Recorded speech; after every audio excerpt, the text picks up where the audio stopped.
Terima kasih Pak Haliana, Bupati Wakatobi. Assalamualaikum warahmatullahi wabarakatuh.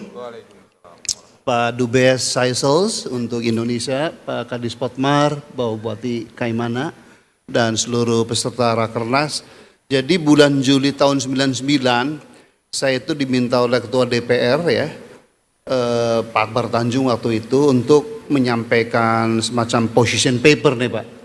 Position paper yang isinya tuh apa alasannya ya urusan kelautan perikanan tuh dijadikan kementerian, karena seperti kita tahu sejak zaman Orde Lama, Orde Baru, bahkan sampai Pak Habibie pun gitu ya, urusan kelautan perikanan kan Pak Dubes dikelola oleh Direktur Jenderal saja di bawah Departemen Pertanian gitu ya, padahal kita 3/4 wilayah laut.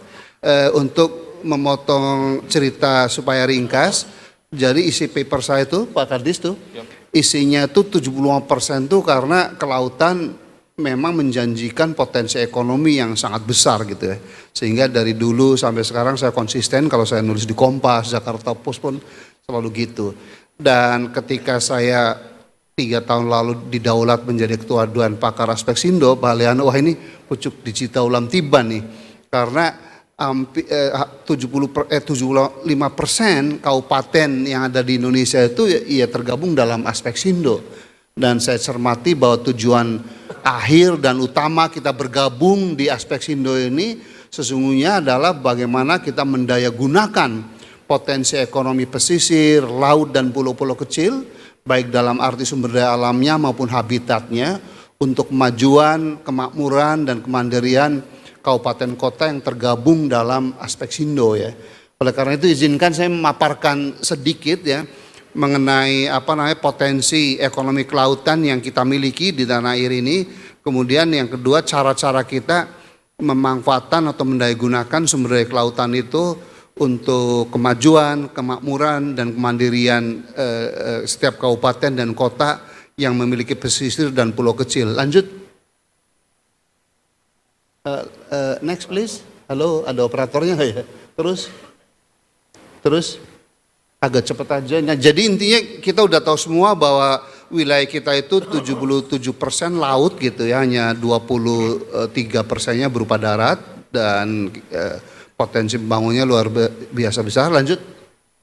Terus, nah jadi yang dimaksud dengan blue economy ini kalau menurut United Nations for the Environmental Program under PBB itu adalah blue economy means ya the use of marine and its resources ya untuk sustainable economic development. Jadi yang dimaksud dengan ekonomi biru adalah konsep dan cara pemanfaatan laut beserta sumber daya alam yang ada di dalamnya untuk sustainable economic development atau pembangunan ekonomi yang berkelanjutan. Bukan hanya untuk setahun 2 tahun tapi on and on begitu ya.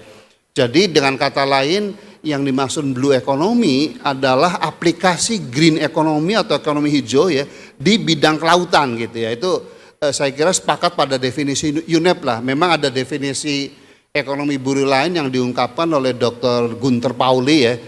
Kalau beliau terlalu complicated menurut saya. Jadi saya karena UNEP itu lembaga resmi PBB gitu ya. Jadi mari kita adopt saja apa yang dimaksud ekonomi biru adalah sekali lagi pemanfaatan laut beserta isinya untuk sustainable economic development atau pembangunan ekonomi yang berkelanjutan. Next.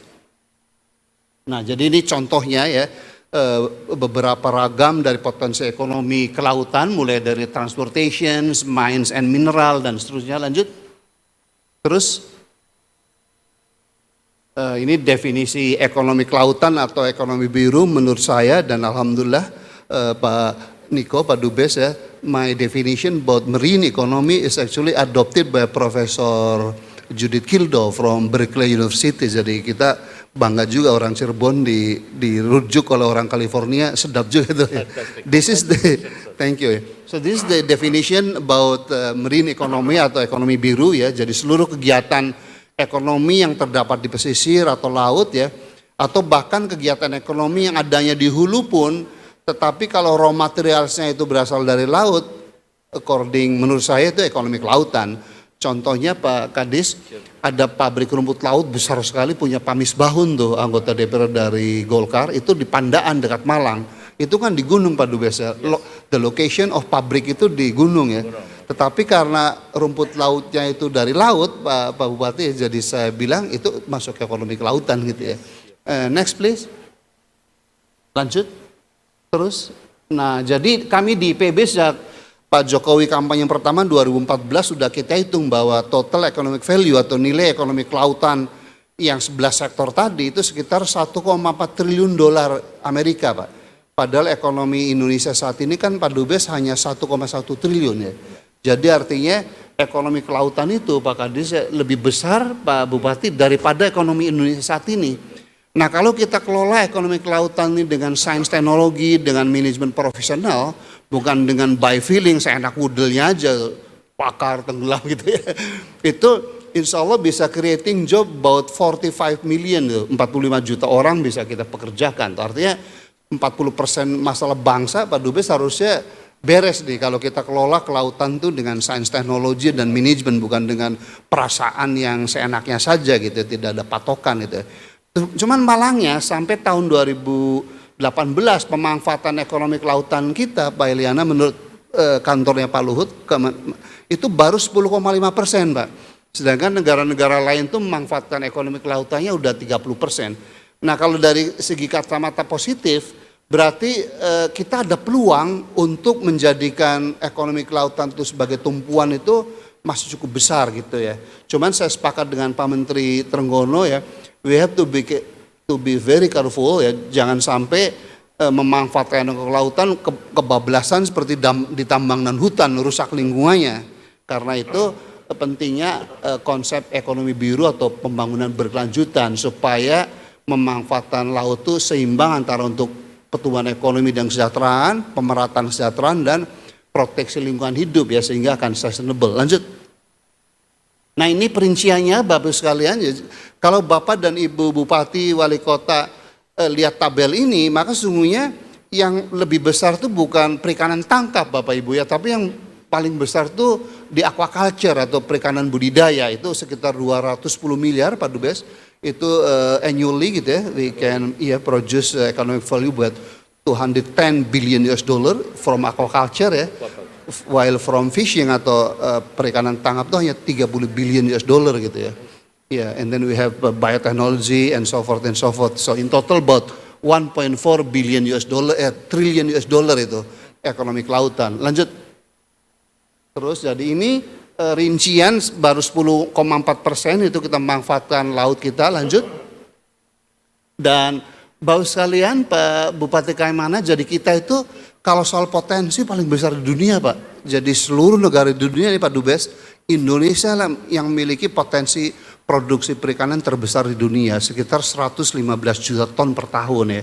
Cuman sejak tahun 2009 kita baru ranking kedua nih Pak Kadis. Kita baru memproduksi sekitar 26 juta ton produk perikanan per tahun. Juara satunya Pak Eliana Tiongkok, China itu sekitar 67 juta ton. Jadi ranking yang 167 juta, kita 27 gitu, jadi masih jauh.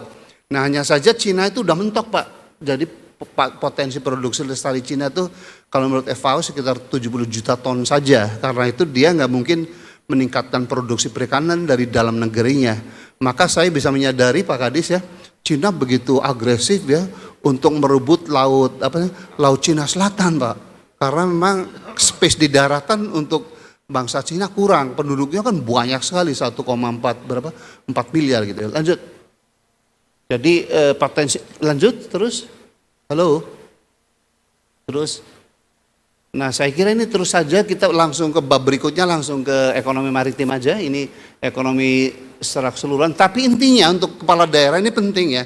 Jadi kalau kita ingin lepas dari jebakan negara berpandangan menengah, maka Pak Dubes, para bupati, pertumbuhan ekonomi kita harus di atas 7% Pak per tahun. Dan kita udah kerja keras 2014 sampai 2019 kita hanya tumbuh 5% Pak. Karena COVID tahun 2020 kita minus 2,07, tahun 2021 kita hanya tumbuh 3,69 dan kita harapkan tahun 2022 dua ini 5 sekian persen. Jadi masih jauh panggang dari api tuh untuk syarat supaya kita bisa keluar dari jebakan ekonomi menengah. Nah, pesan dari rumus ekonomi ini adalah seluruh kepala daerah, dan Pak Jokowi selalu ngomong gitu, jangan mempersulit investasi Pak Eliana tuh. Karena rumus dari produk domestik bruto kan investasi, ekspor, impor dan konsumsi ya. Nah, kita itu impor dan konsumsinya masih lebih besar daripada ekspor dan investasinya.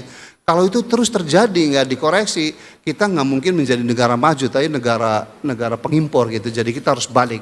Karena itu saya senang bergabung di Aspeksindo, karena Pak Dubes kepala daerahnya insya Allah sangat menggelar karpet merah nih untuk para investor, tapi tentunya investor yang kredibel ya, bukan investor yang hanya mengambil keuntungan dan merusak lingkungan gitu, kira-kira begitu. Lanjut. Terus saja. Halo. Nah, terus saja ini urusan kalau sidang kabinet nanti bagaimana membangun bangsa. Nah, ini jalan keluar bagaimana kita memanfaatkan potensi kelautan yang demikian besar untuk kejayaan bangsa. Lanjut terus saja.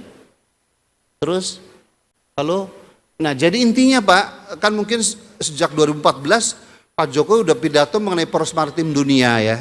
Cuman saya khawatir jangan-jangan orang yang mengerti benar sedikit gitu. Jadi maksud poros maritim dunia itu ada 2 tataran, ada tataran filosofi.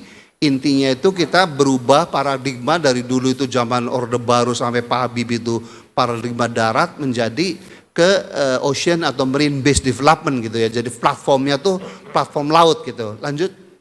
Kemudian pada tataran praksis kalau saya tafsirkan dari buah pikiran Presiden Jokowi adalah yang dimaksud poros maritim dunia adalah menjadikan Indonesia sebagai negara maju, makmur dan kuat dengan basis ekonomi maritim atau kelautan, lalu hankam dan budaya bahari, itu kira-kira begitu. Lalu komponen kedua Pak Heliana itu pesan Pak Jokowi, one day suatu saat Indonesia itu menjadi role model atau contoh teladan Pak. Saya ingat waktu beliau pidato bulan September 2014 di Semarang itu beliau menunjuk contoh saya tuh kayak Prof. Rohmin itu kan nggak bener tuh ngambil doktor kelautan bukannya di Unhas atau di ITS tapi harus ke Kanada. Jadi beliau membuat imajinasi itu yang dimaksud dengan poros maritim dunia juga menjadi Mekahnya gitu ya mengenai kelautan. Jangan orang Indonesia belajar kelautan justru eksodus ke luar negeri. Harusnya kalau menjadi poros atau barometer atau Ka'bah kan orang luar belajar ke kita Pak Bupati. Itu kira-kira imajinasi atau vision dari seorang Presiden Jokowi ya. Jadi sekali lagi poros maritim dunia itu menggambarkan kejayaan Pak, kedigdayaan, bukan menggambarkan semua harus nggak boleh ini, nggak boleh nangkep, nggak boleh memanfaatkan gitu ya, miskin semua, nganggur semua gitu. Tetapi ada rumusnya nanti supaya nangkep, memanfaatkan, tapi ekosistem dan lautnya tetap sehat dan lestari gitu. Lanjut. Terus saja karena waktu terus saya ingin masuk lanjut. Nah, ini kerangka besarnya apa? Bagaimana kita mencapai. Jadi kalau Bapak Ibu pernah ingat rumus matematik di kuliah dasar itu ya, kalau dari potensi yang kotak biru ada 11 ekonomi itu, kemudian kita ingin menjadikan realitas kemajuan dan kemakmuran untuk setiap kabupaten Aspeksindo, maka Pak Bupati Kaimana, Bapak harus punya kebijakan yang terdiri dari 5 kelompok Pak. Pertama adalah kebijakan bagaimana menyiapkan sumber daya manusianya, yang kedua bagaimana menyiapkan teknologinya, ketiga itu menyiapkan infrastruktur, karena nggak mungkin kita bisa memanfaatkan sumber daya alam kalau nggak ada infrastruktur, pelabuhan dan seterusnya. Dan yang ketiga adalah soal finance ya. Nah itulah yang pentingnya kita harusnya menghadirkan Pak Menko nih Pak, karena bunga bank di Indonesia itu masih paling tinggi di dunia Pak, 12% itu ya. Padahal Singapura udah 3%, Thailand udah 3% gitu ya.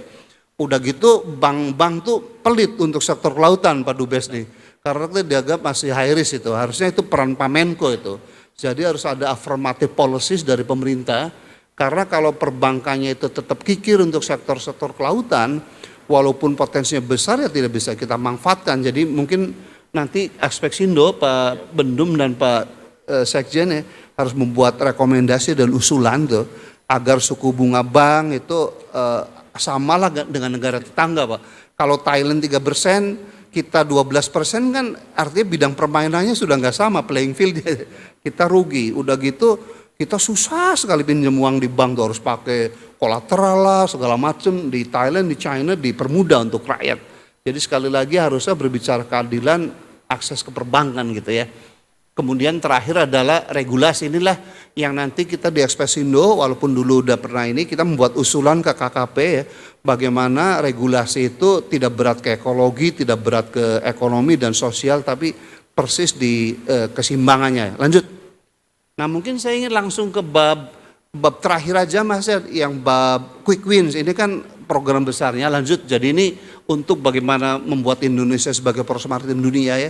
Tapi sebagai oleh-oleh untuk bawa bupati ya, itu adalah debat terakhir. Lanjut, yaitu bagaimana kita membangun perikanan tangkap, perikanan budidaya, industri pengolahan dan pariwisata bahari. Jadi ada 11 sektor Pak Eliana, Pak Bupati Kaimana, Pak Peter ya. Tetapi buat saya yang bisa dikerjakan dalam 3 tahun ke depan tuh 4 sektor tadi Pak. Perikanan tangkap, perikanan budidaya, industri pengolahan, dan pariwisata bahari ya. Tetapi yang 7 sektornya mungkin itu jangka panjang itu. Lanjut terakhir, mana kok belum muncul? Ndang, dibantu Ndang. Bab 7 berarti ya. Nah ini dia.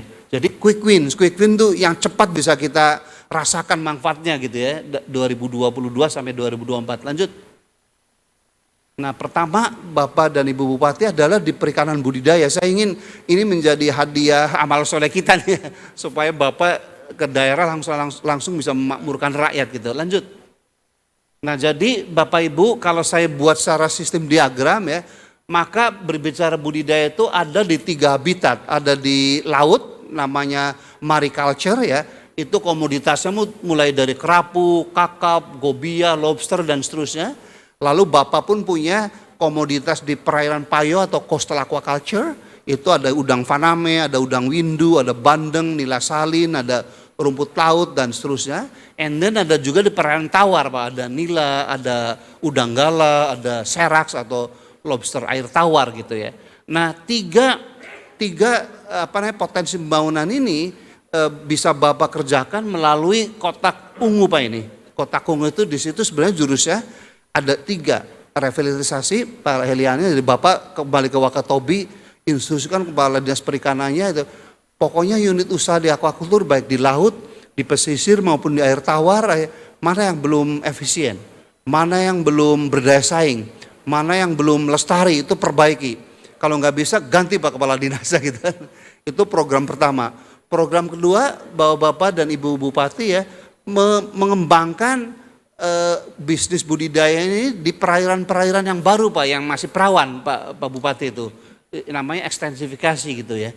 Kemudian program yang ketiga adalah membudidayakan spesies baru. Jadi Pak Dues, Indonesia kan negara dengan biodiversity yang paling besar di dunia Pak.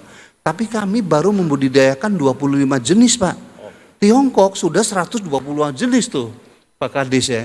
Jadi pasti malas kalau gitu kita ya. Nah itu yang dimaksud dengan pengembangan budidaya dengan spesies baru Pak. Ya misalnya dengan udang rostris dan seterusnya gitu. Lanjut.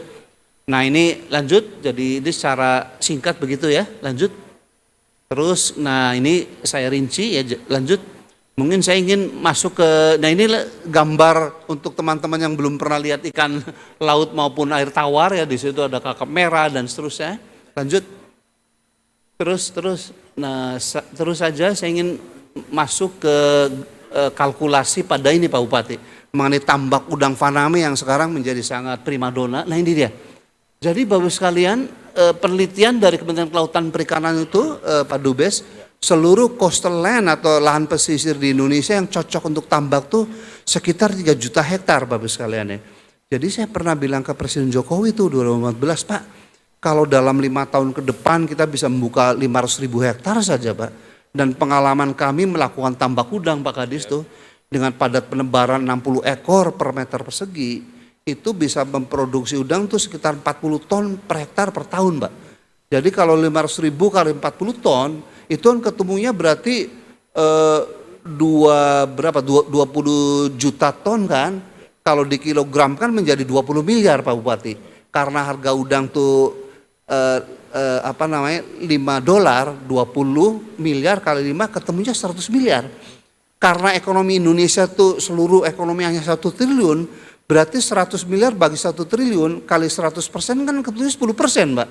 Nah, berarti kalau setiap tahun itu kita buka 100.000 hektar, Pak, sudah 2%. Jadi janji kampanye Pak Jokowi periode 1 tuh kalau benar-benar waktu itu digarap udang Pak Kadis tuh udah bisa 7% karena beliau tumbuhkan 5% Pak 2014-2015. Coba kalau nggak hanya bakar tenggelam aja atau kembangan udang Pak udah 7% tuh gampang gitu. Cuman kan sampai sekarang ini belum ada yang melakukan. Nah, saya ingin karena Pak Trenggono pun sudah mencanangkan bahwa sekarang kan produksi udang Indonesia hanya 800.000 ton. Tahun 2024 kita punya target Pak Dubes 2 juta ton itu. Jadi harusnya tadi Pak Menteri sudah mendeklar bahwa akan bekerja sama secara erat dengan Aspeksindo supaya program-program KKP itu bisa diimplementasikan oleh para bupati yang tergabung dalam Aspeksindo. Lanjut. Nah, ini gambaran terakhir. Jadi Pak Bupati kayak mana kalau setiap bupati itu 333 tuh membuka tambak 1.000 hektar saja Pak. Nah, perhitungannya ini Pak, kalau 1.000 hektar maka dia itu akan dapat setiap tahun 3,5 triliun Pak. Saya 2 minggu lalu diutang Bupati Kaur Pak. Kaur tuh dekat di Bengkulu, tapi dekat Lampung Barat itu. Itu APBD-nya 700 miliar Pak. Nah, ini kalau dari satu komoditas saya si bongkok udang gitu ya, itu udah 3,5 triliun. Kemudian tenaga kerjanya itu sekitar berapa tuh? 7.000 Pak. Jadi sangat signifikan dan pendapatannya itu sekitar 100 juta per hektar per tahun Pak ya. Jadi sebagai oleh-oleh supaya konkret karena banyak yang bilang sama saya Pak Dubes ini kita ini tergabung dalam Aspeksindo tapi isinya kok rapat, rakernas saja tuh. Nggak ada konkret membangun pesisir supaya bisa makmur, bisa gemerlapan gitu ya. Saya kira ini salah satu pilihan ya bahwa tambak udang itu aku yakin karena kita punya teknologinya dan marketnya pun masih menganga ya. Salah satu komoditas yang bisa kita jadikan sebagai oleh-oleh setelah kita pulang dari Jakarta ke lokasinya masing-masing gitu. Dan saya sebagai Ketua Dewan Pakar bersedia untuk mendampingi secara teknis maupun marketingnya nanti. Terima kasih. Assalamualaikum warahmatullahi wabarakatuh. Ini sebenarnya banyak contoh komoditas lain Pak, cuman kalau saya cerita sampai malam kan ini. Ya, terima kasih banyak Prof.